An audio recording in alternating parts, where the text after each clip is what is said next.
দিকে দিকে আরো ধর্ষণ হচ্ছে কেন? মহিলা মুখ্যমন্ত্রী জবাব চাই, জবাব দাও, জবাব তোমায় দিতে হবে। কসবা কাণ্ডের প্রতিবাদে বহরমপুর থানার সামনে বিক্ষোভ দেখালো বিজেপি। কলেজ ছাত্রীর উপর নির্যাতনের ঘটনায় অভিযুক্তদের কঠোর শাস্তির দাবি তুলে রবিবার দুপুরে থানার সামনে বিক্ষোভ দেখান বিজেপির বহরমপুর সাংগঠনিক জেলার সদস্যরা।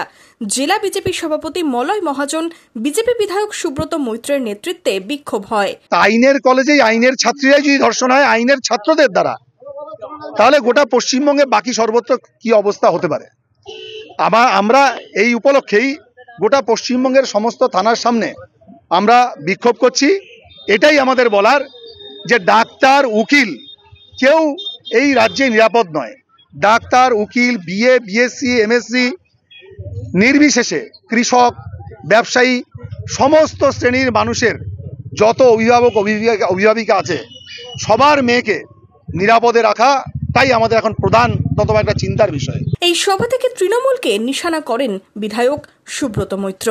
এই নির্লজ্জ, দুর্নীতিবাজ, ধর্ষণকারী তৃণমূলের দলের প্রত্যেকটা নেতা যখন ধরা পড়ছে আপনাদের দৌলতে, যেখানে ধর্ষণ তৃণমূলের নেতা, যেখানে চুরি তৃণমূলের নেতা, কিডনি চুরি তৃণমূলের নেতা, রক্ত চুরি তৃণমূলের নেতা, হসপিটালে দালালি তৃণমূলের নেতা।